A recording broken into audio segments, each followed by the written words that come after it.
Hey gang, Joyce with Skipping Calves Farms here.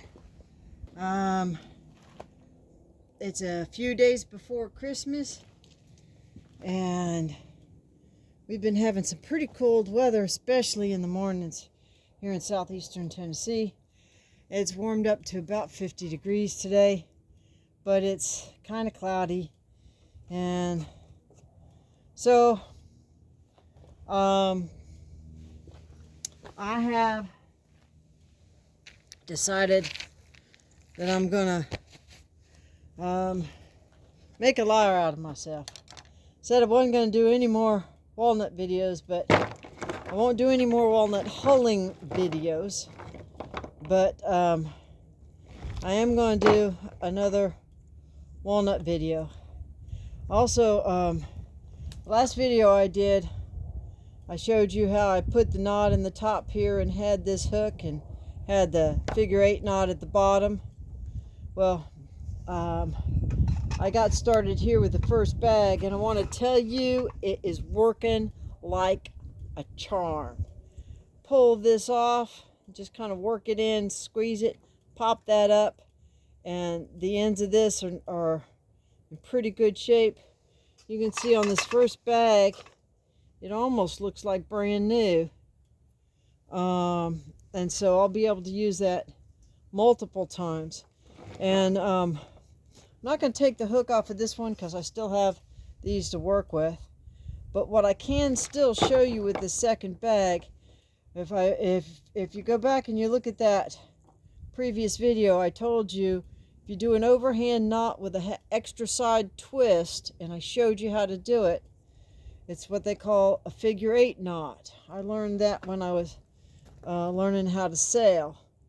And so even though this has been hanging and pulled tight, you can see that this knot will just come loose just like that. I'm trying to stay out of the way so you can see it. You just pull this loop loose on the top, and you pull this loop loose on the bottom, and that knot will just come loose just like that, lickety split.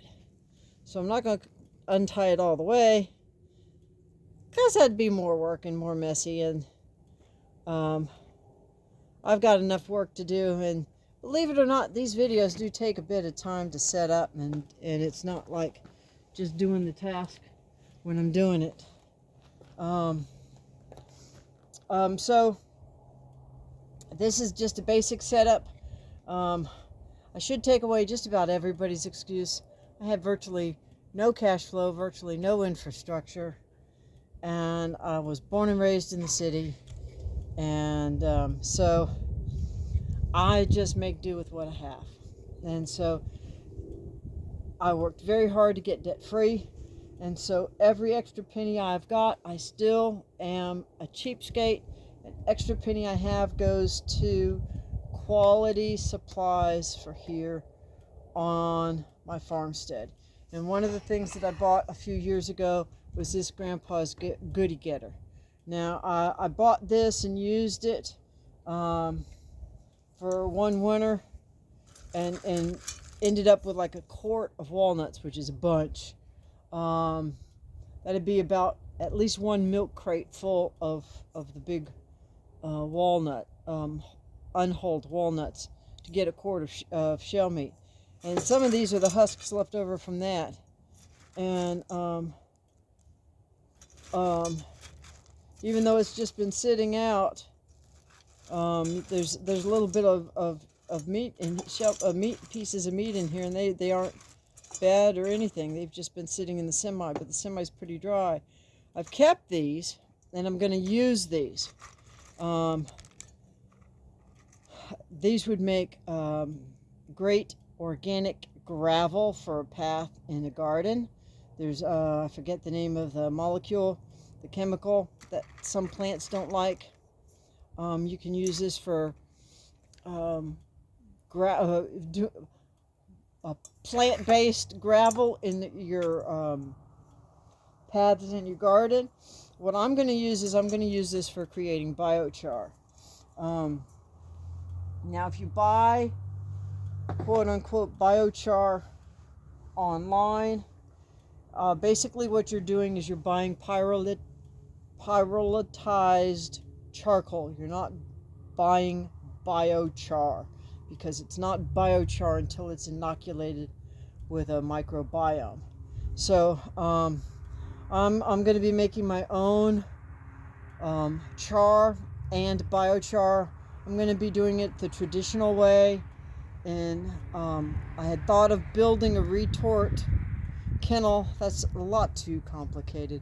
I'm just going to be digging a small 3 foot by 2 foot or 3 foot by 2.5 foot deep cone shaped depression or hole in my back 40 back here, and that's going to be my charcoal pit that I'm going to use for making terra preta.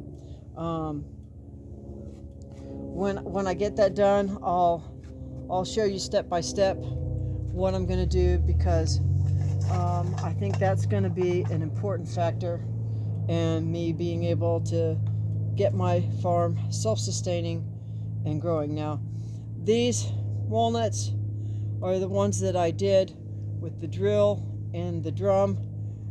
You can see there's ridges on most of these, but you can also see that these are not squeaky clean.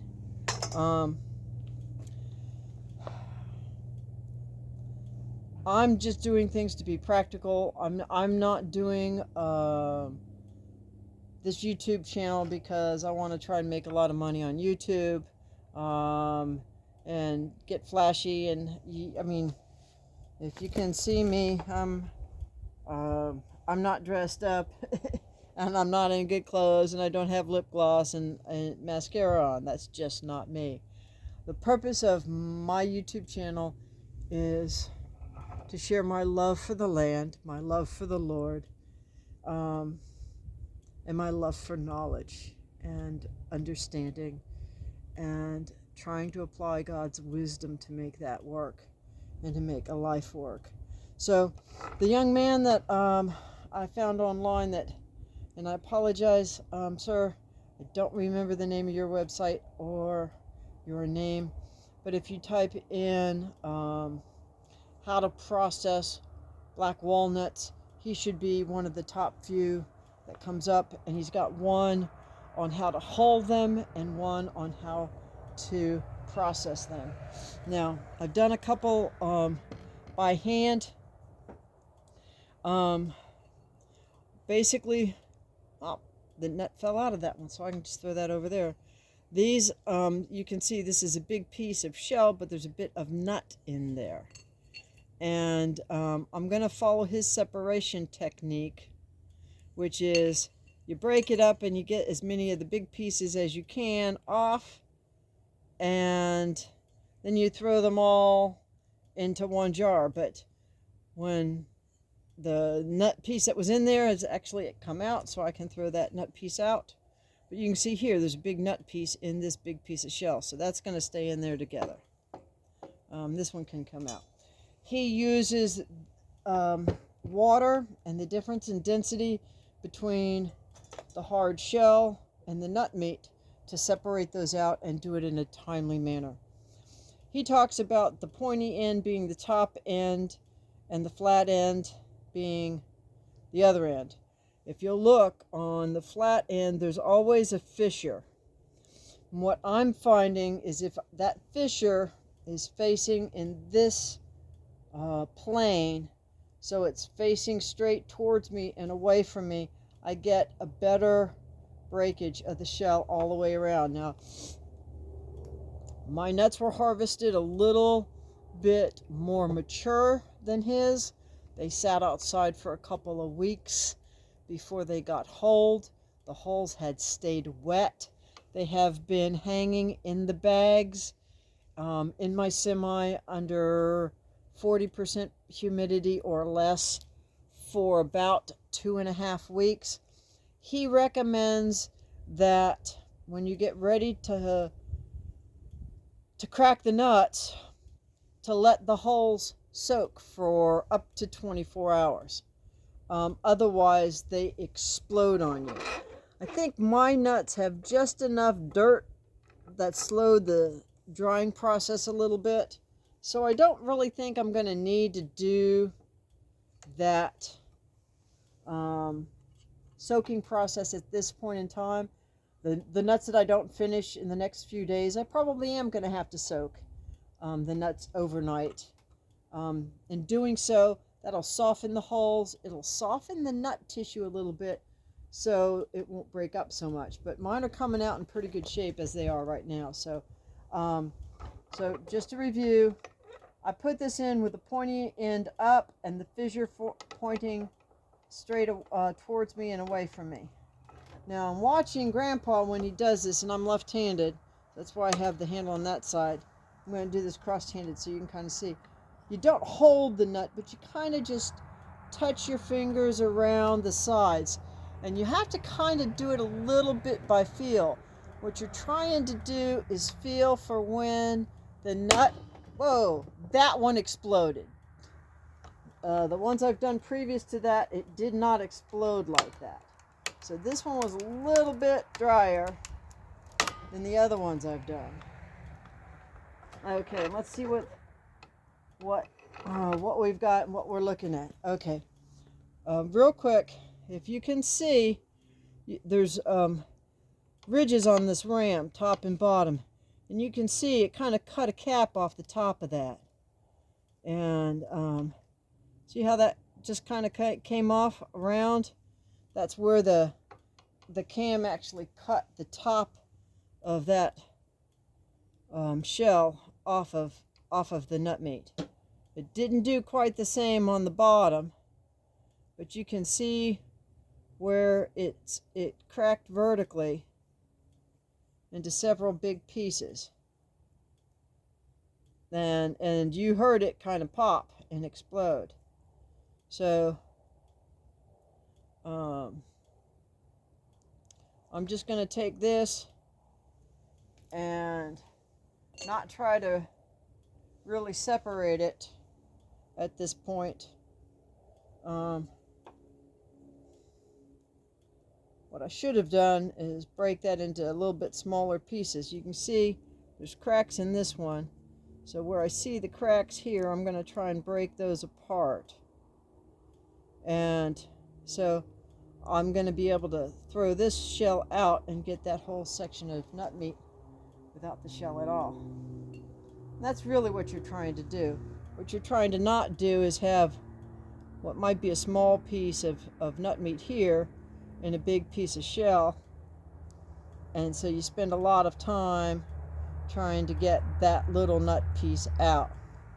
One other tool that you can get from Grandpa's Goody Getter is these are nut trimmers or clippers, and they're designed for cutting the septum and the inside pieces to help you break out a nut piece. So just for example's sake, let me give this a try. Now you'll see different tools that people use for kind of to help get the nut out. The guy on the video had a different tool that he custom made for removing a nut, and it had the end, a flat end on it like this with curved edges. This is actually a hoof pick that I bought from Tractor Supply. I use this with T-post and those little V-shaped hooky-doos. This puts those on and off, and you can reuse them a bunch. If you're interested, you can go back into some of my earlier videos about my mobile sheep fold. But what I did, and I'm finding is working pretty good, I may have to modify it a little bit. This is simply chopstick that I took a box cutter and shaped the tip and sanded a little bit. The idea is to try and get in and push on the shell. Let me see if I can cut that back just a little bit more.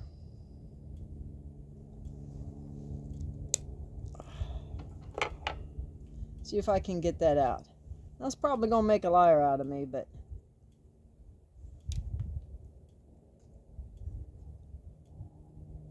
yeah, I'm not going to get that out without doing another cut or two. Let me try one more cut here.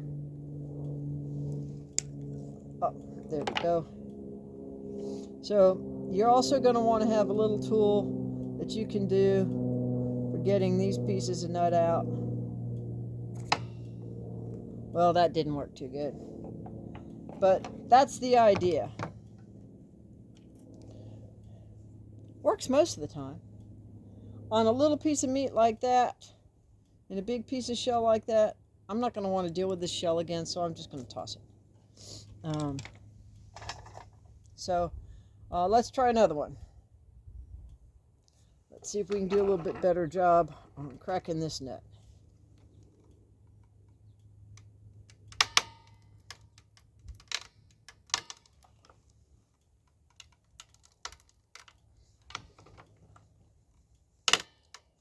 Now you see me pumping the handle here. I saw Grandpa doing that. And when you got your finger around the nut, you can feel it starting to crack under your fingers. And if you release it and pump it back down, you can get it to crack more without it squeezing any further. And I think he does it that way because it helps keep the shell in a bigger piece. You can see where the ram across the top started to cut that ridge again. So the idea is to come in and try and peel as many pieces apart as you can. Now there's no shell in any of this, so I'm just going to throw this into the trash jar I had from before. I didn't really crack this as much as I could have. Now this is meat and everything else is shell. And so you can see how that piece of meat came out from the shell. It just kind of fell. And so the young man on the YouTube, he's not going to do what I'm doing with you now. He's just going to take this and break it up into a number of pieces. I should have probably, let me try. I'm going to do just another little bit.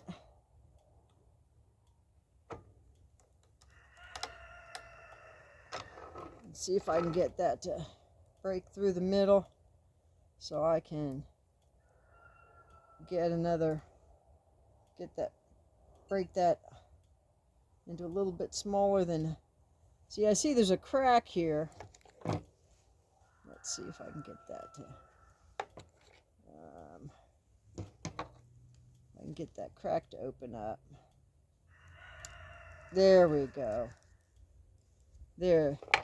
So it was cracked, but I couldn't quite get my finger in there, and the snipper sure did do a good job on that. And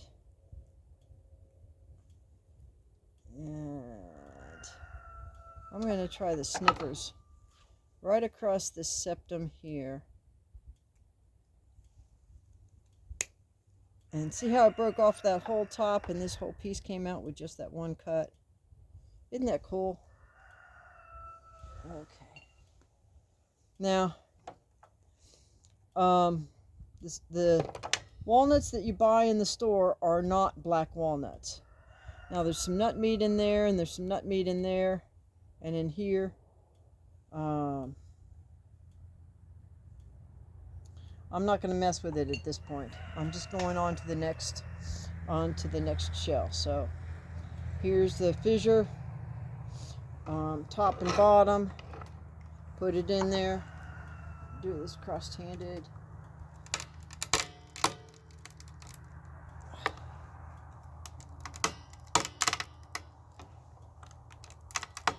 Okay. All right. So there we've got the top. And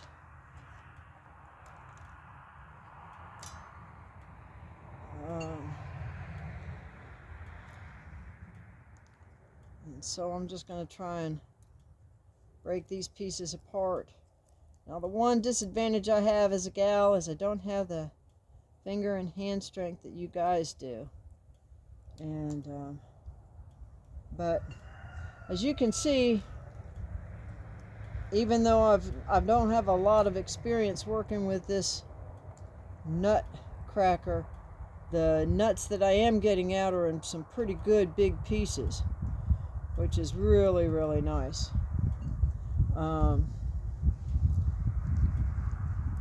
There we go. That's kind of what I was looking for. Figuring how to get the bottom off of there. All right. And that piece just fell out. And this piece is almost falling out.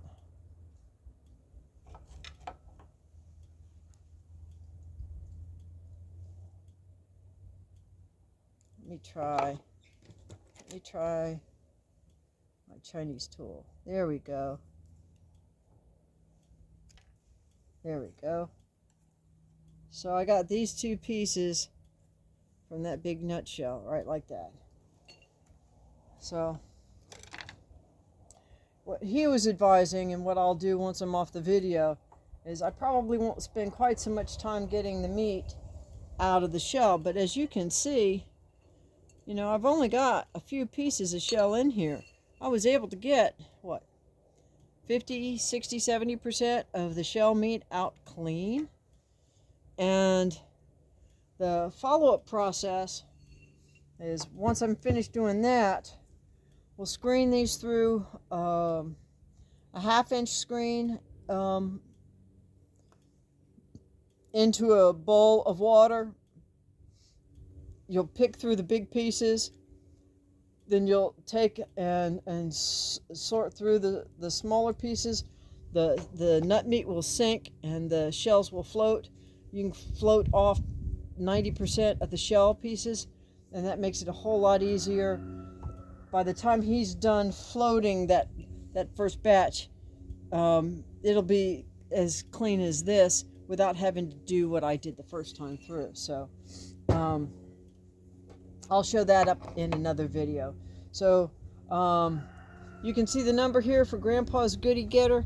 If you're planning on doing anything with black walnuts, I would say it's very much worth the money. It's just a few days before Christmas. That wind is getting cool. And the sun's going down and the clouds have come up, and it's getting a little cool, but I will wish you blessings for the day. Whatever you do, keep chasing the dream. Merry Christmas, Happy New Year, and may God bless.